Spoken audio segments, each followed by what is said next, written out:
Alrighty team, we're back into it today here. Went back to work this morning, drove back from Sydney up the coast, and we're here for some videos. A little bit later, obviously. We've got a couple to catch up on. Would have had this one last night and then the 2-game wrap-up, which we'll get out pretty much straight away as soon as we can. So just wanted to go through the 5 things I learned from Magic Round, a little bit about the weekend, and then a little bit around fantasy as well. But I wanted to kick it off with a few shout-outs. Firstly to Jakey Boy, who we hung out with from the private group all day on Saturday. It was good to meet you, and Hayden there as well. We had a bunch of guys come find me at the game on Sunday as well. So Rahul, we had Kosti there, we had Maddie, and if I forgot anyone from the other days, I do need to sleep, and if we remember some of the other crew, I'll get in and talk about that in the next video there. But shout out to all you guys there. Just want to go through Magic Round first for those that haven't been, what you might want to expect, some of the best parts of it as well. I think for anyone that hasn't been to Suncorp, I do agree it is one of the great venues to go to watch footy. Like, we're up very, very high and it still looked great. I was a bit surprised there wasn't a lot of pre-game entertainment, especially on day one. Like, there was some fireworks that they end up having halfway through that second game, so the Broncos game there, but outside of that, I expected maybe a band to be playing or something going on with that, but obviously a lot of the stuff was outside there. I'm a little bit upset I didn't end up buying. There was a Magic Round singlet, but we're walking into the game and didn't want to carry it around, so didn't end up buying. And I imagine it would have been about $100 or something like that. So yeah, that was really cool. Obviously a really good area to do it, given Caxton Street walks right onto the Suncorp precinct there, which is really cool.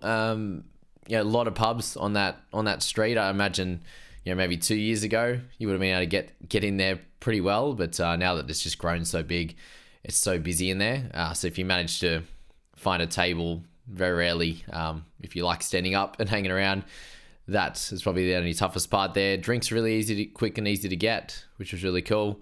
I think the best part, obviously, for me there is just to meet a lot of you guys. Everyone seems really, really happy. It is the festival of footy, so yeah, lots of good stuff there from Magic Round. And the games are really close for the most part. They were all within 12 points either side, apart from the Storm game there. So that was great as well. And we didn't have any golden points. So that was annoying. And the Wars got a win. There was very, very heavy population of Warriors fans, especially all in force coming to that game. So that was really cool there as well. So let's get into my best player from each game there, and then we'll get into the best team performance of the weekend. So we'll get into that first one there, and it was the Raiders up against the Dogs, and it was a game there where Hudson Young really stood out as a guy that played really, really well, picking up a couple of tries there.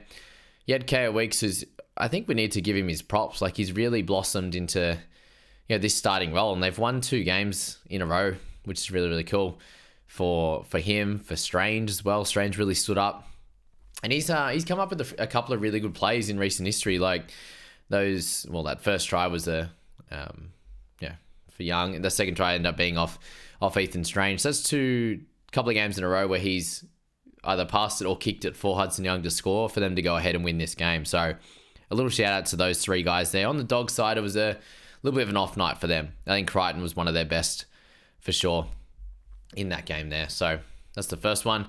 For the second one there, Eagles up against the Broncos. We had, I don't know, I didn't feel like this one had too many standouts, to be honest with you. Like, Broncos went up really early, and then the Eagles kind of held on in there. And you'd have to say that Garrick was very dominant in this game here for sure. When you're looking at the stats, even guys like Tommy Talau stood out and had a pretty good game as well. But on the Broncos side of things, it was a bit of a team effort just to get across the line. You had Carrigan doing some great things in there. Payne Haas had a couple of moments. Outside backs were sort of average as well. So and Cobbo was really strong. So I do have to say, in a losing side, that Garrick was the best player on the park in that Eagles and Broncos one, which feels like a long time ago. We have to give a shout out to David Armstrong for the Knights. He was absolutely incredible in this game, picking up 3 tries and ensuring that they were able to get the win. That was very, very impressive. He stood out in that one, along with Dylan Lucas. So 2 of those young guns, very, very important to that side. For the Sharkies, again, I think it was a very team effort across the board for the Sharks. And, the halfback always gets the he cops it when the team loses, but when the team wins, that's why they are able to get all the plaudits on the other side, is when they're able to get wins, and that's exactly what we have to say about Hines, is that he is really showing poise, and this whole team has, to be honest with you. It's not just him, it's every single player in this team is competing and is completing their role. You got Talakai coming off the bench and scoring tries on a weekly basis and going through the middle, making good meters and doing great things there. So I want to shout out that whole team, but Nicho Hines obviously there for sure. This Bunnies and Cowboys game, you probably have to come out and say that Latrell was the best player on the park, along with Cody Walker on their side. They really stood up with Damien Cook as well, so all of the big dogs, but they just don't have enough firepower, unfortunately. And for the Cowboys, I wanted to give a shout out to Braden Burns, who hasn't played a game this season. Was in all the trials and the like there, but Burns was great along with Dearden. I did think Vailea was a much better player, a much better game for him in this one. For the next one, the Wars and the Panthers, we do have to shout out Chance. I absolutely love watching him play. He, especially at the ground, you could see it as well. You do see it on TV and how much he was getting into it and revving up his players, like he was getting in their face after an error from the other team that they created through a good tackle or something like that. And every time that they were in with a sniff or scored a try or drew an error, he was out there doing great things. And a big shout out to Leataua, who almost had a double on debut, was very, very impressive. And then Tuapiki comes out and he does his job as well. So those three guys were awesome in this game. Massive shout out to you guys. And then Storm and Eels, I do have to say that I think Harry Grant was the best player on this field. Really just dominated early and was able to get a 13-minute rest, which was great. And I wanted to shout out Will Warbrick. That was his best game of the season, maybe the best game of his career. Did some great things. Obviously, you've got Mike Acevo, who isn't incredible with the high ball. He's better just running. And you had Katoa that scored a try on that as well. He was awesome in this one as well. But yeah, Harry, Will, and then Eli Katoa third up on that front. The Eels did not look good at all, unfortunately. And then that last game for the Finns, you obviously do have to shout out Hammer. He's doing, for his first game back, that was a very impressive effort. Have to give him a little shout out there. Jeremy Marshall-King doing really good things around the ruck as well. Has to get a shout out as well. And big Marky Nichols for an awesome try, doing great things for this side. And Cody and also Isaiah Katoa doing great things there. So yeah, that's all I wanted to say. And give all those players a bit of a shout out. And the best team performance of the week, I do have to say that the Storm definitely elevated their play, but you can't go past the Warriors. They played awesome footy without Tohu Harris. Obviously, the day before with his finger, you had SJ out. You lost Egan really early. They had Jackson Ford go off with a head knock, and they also had Montoya go off with a head knock as well. Both were able to come back, thankfully. But those guys to come out and dominate the Panthers like that, who I didn't think played very well, but the Warriors were great. That is definitely the performance of the week. And the crowd there was awesome. It was great to be a part of that when they were able to celebrate that win, which is good. And as I said, the Storm really improved. And I think Grant Anderson did a great job when he came on at 6 for Munster as well. He was able to sort of open this game up a bit, defend well, and then make some plays out of that as well. So yeah, super excited for him, given he's we've only really seen him on the wing. He was able to do really well in that position, and then they ended up moving Wishart to 9 in that last bit, and Nick Meaney was playing halfback there. So yeah, very interesting. So I just want to go through my top 8 after 11 rounds. I just want to what I predict that's going to end up at across the rest of the season. So right now the Sharks are playing the best, so I'm going to leave them at number 1. Storm, very, very solid team at the moment. I do think that the Panthers are going to end up over the top of the Storm, and I think that loss just then was really critical, because that'll turn them back on and get them ready to play some good footy. And we're not sure about Munster at the moment, how long he might be out for, but I will slot the Storm in at 3, and I'm going to move the Panthers up to 2 at this stage of the season.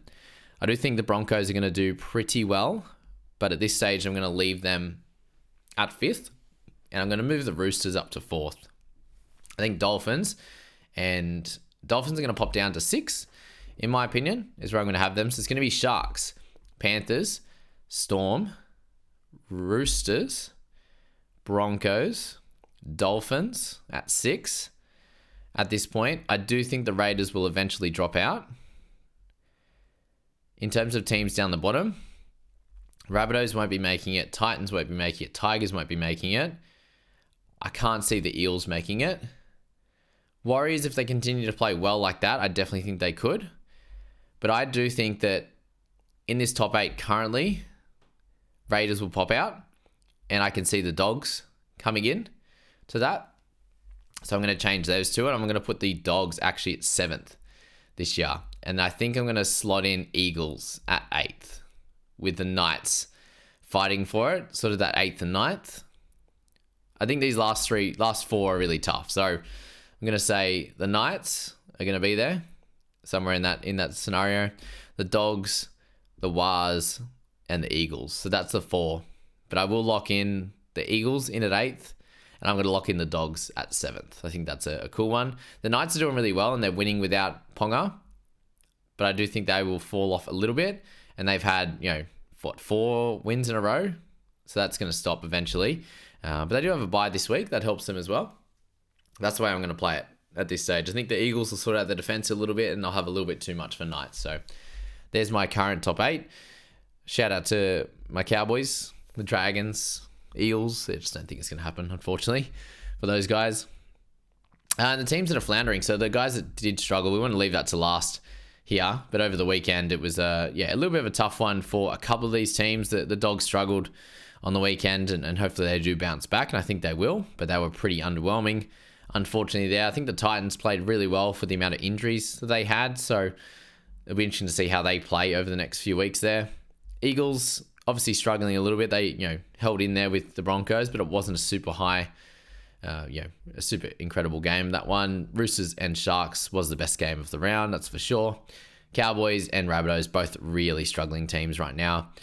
Panthers aren't playing very good either. Eels are in a world of hurt, and then the Tigers just don't have enough points, unfortunately, to go over the top of any team that's kind of, able to score, able to do fairly well and sort of put on 4 or 5 tries. They just don't have that firepower, unfortunately, and then defensively they're not there either. All right, just want to finish this one off. Thank you for being here and listening to me waffle on. I'm ready to fall asleep at this stage.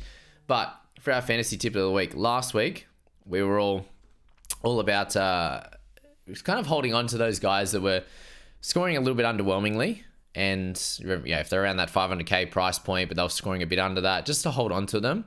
I do think that strategy worked out really well this week. There are a few guys, like even people end up selling Kaipi's Paul, and he's at 650, and it was a good chance of being off the bench. He did end up starting, but there's guys like that. Guys like Waddell end up scoring 39 at that awkward 500k price point. You've got the Brayleys, Lussick even with his 31. It's like, well, it's not the worst in the world.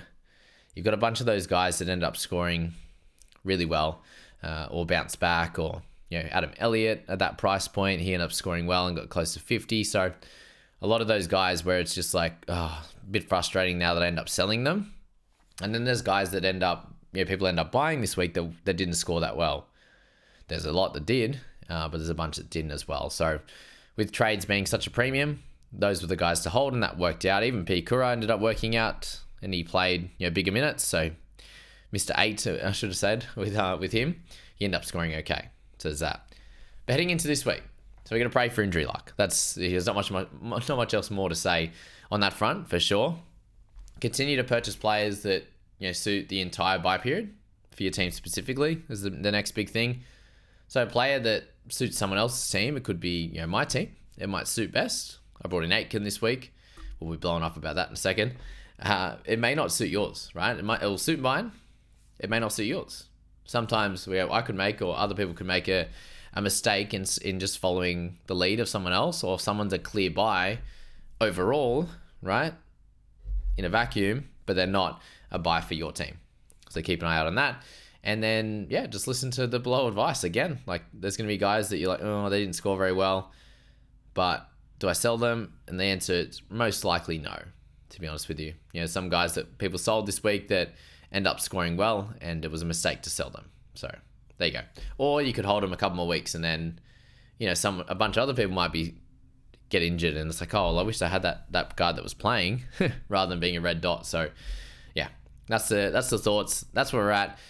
heading into round 12, I'll get in and go through those last couple of games and then all the results. I actually just saw that NFL Fantasy has opened up the game there, so happy days on that. Lockout has been lifted. Good stuff. Hope you enjoyed that one. Thanks for listening to me ramble, and shout out to everyone that I met across the weekend.